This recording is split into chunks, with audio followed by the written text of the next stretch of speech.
there was a definitive moment. Actually, there's more than one, but there was one real one where I was, prepping for the classic Olympia. And I remember, a mentor of mine and, someone I looked up to, I still look up to so much, was Jay Cutler. There's my favorite bodybuilder ever since I started bodybuilding. And when I was doing that Olympia prep, I knew he was like kind of disappointed almost that I was doing classic, because he saw the potential in me at a young age. And, he always said that I was the future of bodybuilding. So when I went and did classic physique Olympia, he said to me, and he said publicly online, Regan, this is one and done. You do this one time and you're done. So that always stuck with me, along with when I was prepping for that classic physique Olympia. You're seeing it now, more and more guys jumping back up to open because it is restricting. We got into this sport to progress. And for me, my frame, I knew the ultimate goal was open bodybuilding. And that realistically was everybody's goal at the start. There was no men's physique. There was no classic physique. We all wanted to be bodybuilders, and then these other categories came in. And if you fit into that category at the time, well, why not just jump in there? But it's been great. It's helped grow the sport so much, having these other categories. But the definitive moment where I knew that I was going to go to open was, after I came off the stage in the classic physique. I said, I just didn't love the way my physique looked, so sucked down. I had to actually lose muscle for that show, and that sucked a lot. So after that, it was one and done, and I've been chasing that open Mr. Olympia title ever since. Yeah, so keeping my identity outside of the sport, I've been in the sport since my first competition was 2012. I think I've done a really good job of, balancing between, things that need to get done. Like, social media is very important. If you want to make money and be successful in bodybuilding, you can't just be a bodybuilder. You have to do social media. You have to, show your journey and share with others, give value. And that was part of bodybuilding that I really liked. I liked being able to relate to you guys and other people that were also doing the same thing as me. We all have that goal of, becoming better every day. And if I can share my knowledge with you guys, and I'm an open book too. I always like to take ideas and things from other people. I'm always receptive to feedback, no matter what level. Like, some people know things, and they, I always like to take little tips and tricks from. I'm always learning. You can always learn, no matter what level you're at.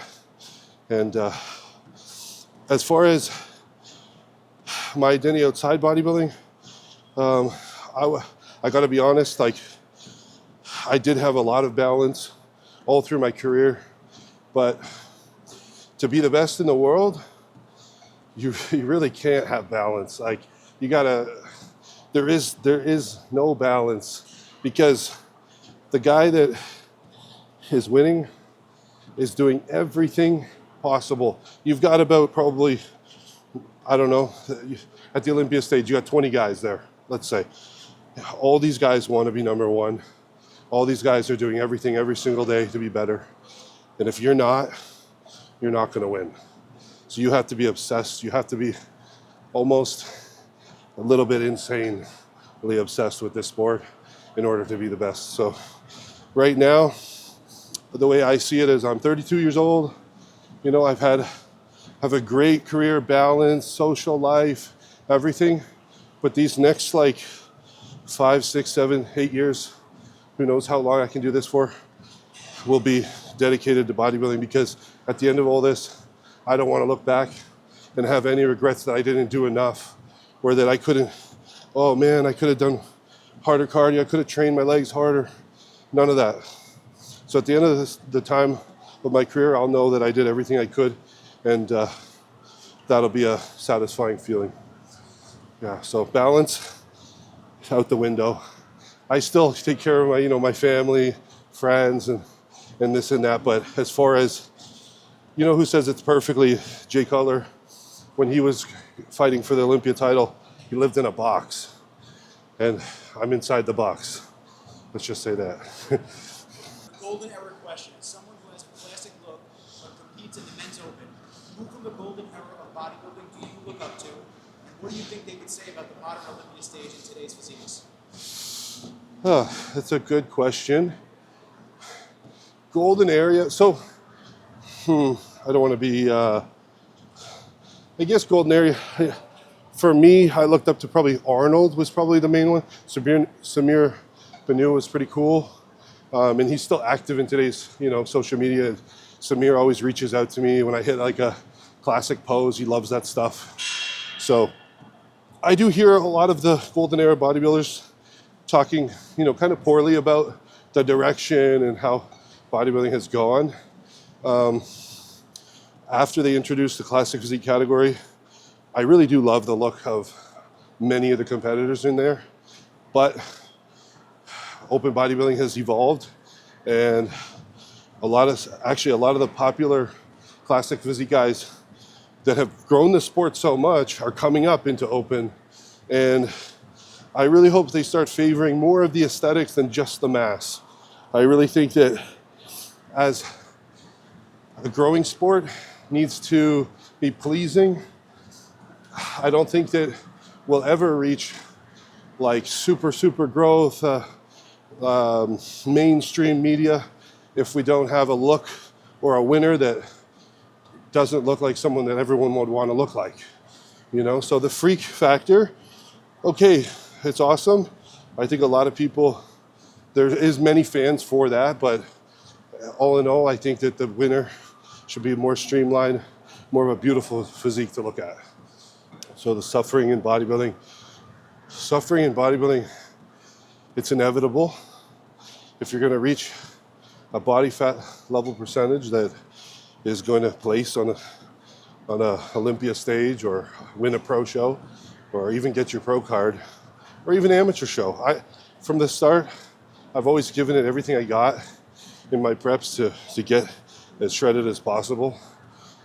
And you just got to go through the grind, man. It's like, it gets painful as the body fat percentage gets down, the food gets low, the cardio goes higher. You get uncomfortable in your own skin. And like those not late nights, but those nights when you're just starving, you just gotta eat it, man. You just gotta feel it, and you gotta embrace it. And it just sucks sometimes, but we gotta look at it in a positive light, even when it can be difficult. We're blessed we get to do this. This is our choice. And there's a lot of people that would love to be in those shoes. So you just gotta remember, that we're lucky to do this, and it's our choice. So, yeah. Legacy. Yeah. As you're on the road to the Olympia, are you thinking about your legacy? What is the one thing you want to be remembered for in the sport, win or lose? Yeah, legacy.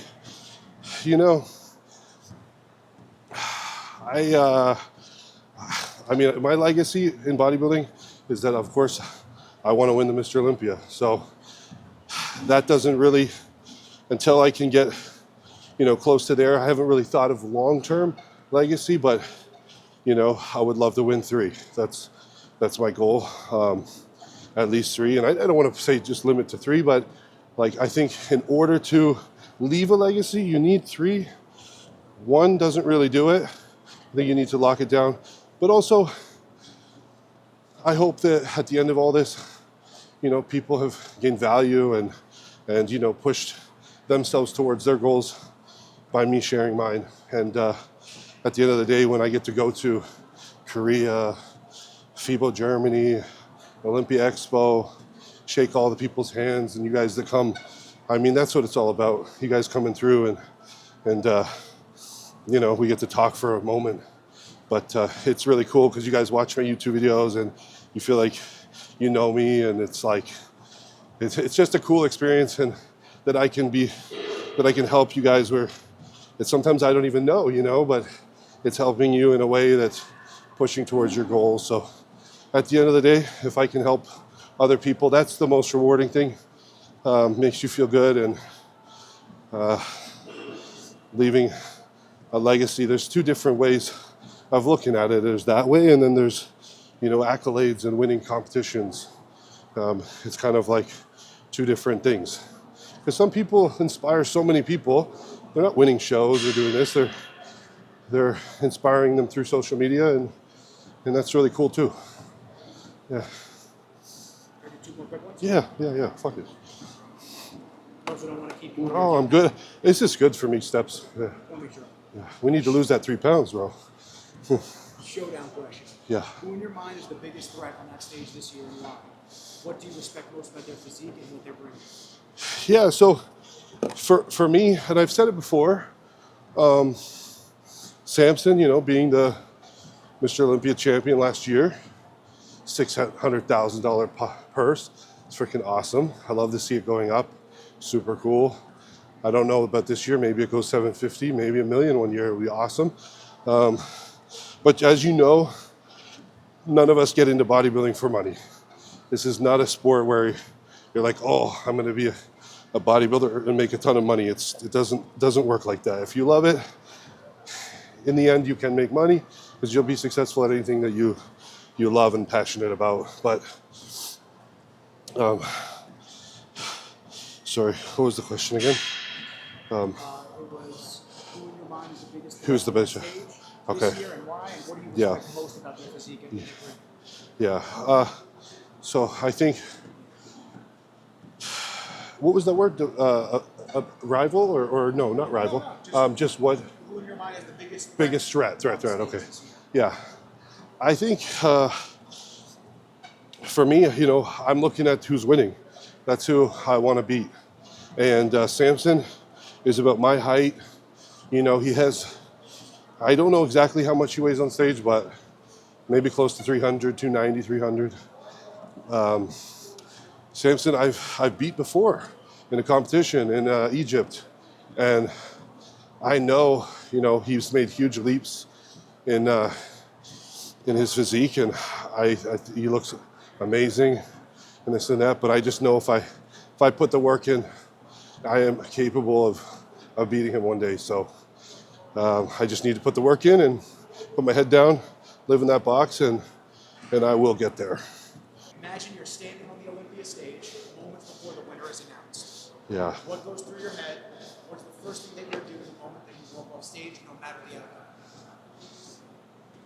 So when they're announcing the winners and the placings for the Olympia, you're just standing up there.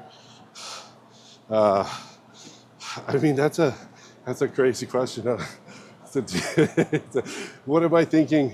As they're calling them out, you're just sitting there, hoping and really praying that you get the top spot, right? It's just you want to do as good as you can. We put so much work and effort into it that it all boils down to this one time. So, everyone's worked their ass off all year, and you're standing up there under the lights. The work is done. We did our posing. We did our prejudging. All that's done, and you're just hoping for the best outcome, really. And yeah, I mean, the Olympia stage, the best I placed was 8th in Classic and 9th in Open. So I've never been in the top 5, in the Olympia where who could be the winner. So I'm not really in that mix yet, but this year my goal is to get into the first call out. That's my ultimate goal this year. Prove that I belong there in the mix with these guys and work my way up. So when you're not in that first 5, you 5 to 10 is as good as you can get it. You'll take it, but the ultimate goal, it's just not there yet. So I want to make sure that I can get in the running for a top spot. Yeah. So I think, also you're feeling a lot of emotions as you're, they're being called out because you put so much effort into it and a lot of sacrifice. It's a very selfish sport, and it can be emotional too, like by the time you get to the finish line. because it does take so much effort, but so rewarding at the same time. You might go through your prep, thinking, why am I doing this? Why do I feel like shit, like this is so hard. But every time, I've done probably over 30 shows in my career so far, and there's been a lot of hard times, but every time after, it's always so worth it, so rewarding, so cool. Love the sport. What is the biggest non-physical sacrifice you had to make to get to this point, and was it worth it? I would say like the hardest part for me now is like parent guilt, I guess, because I'm now a new dad, and like I shouldn't feel this way because like Brittany always tells me, don't do that. Like you can be at the gym as long as you need to, but sometimes I feel like, oh man, I've been at the gym 3 hours, cardio in the morning, my routine's like 2 hours. I want to be there for my son, and I'm there as much as I can. And it's also hard, when you feel kind of shitty, like you just, as your body fat gets down, you get a little more impatient. There's challenges to that, and I think the hardest part is in the last prep that I did going into New York, California, Toronto. Brittany went home to Canada with Jet for like 3 weeks. This allows me to really dial in at that crucial time from around 6 weeks out to 3 weeks out. This is where, you really need to dig deep. You got to get in that condition. And I think that's the hardest part, being away from my family. But at the same time, this is my job, this is my career, this is how I'm supporting my family, and giving me that time to just focus is a huge,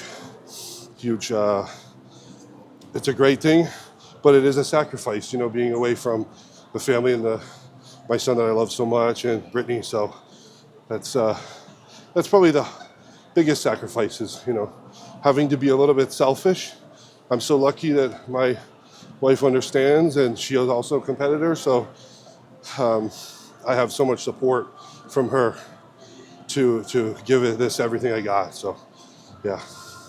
All right, guys, cardio has come to completion. Getting these steps in after that leg day. I'm glad we were able to do this cardio and confessions chat.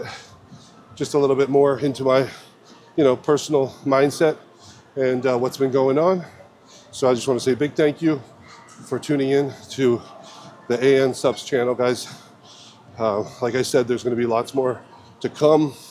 We've got videos going all the way into the Olympia, so stay tuned for those. Make sure you hit that subscribe button so you can watch the next ones that come up, and they'll notify you guys. Hit the like button. Leave a comment, guys. We got a question. Anything about the prep, anything about the supplements, the AN Subs, the pre, the pump. Maybe you're confused which one does which. Just give us a comment below. We'll be sure to get back to you, and we'll take some of those questions and answer them in the next video or on the peak week as we shoot more. So guys, thanks for watching. See you in the next one. Stay grimy.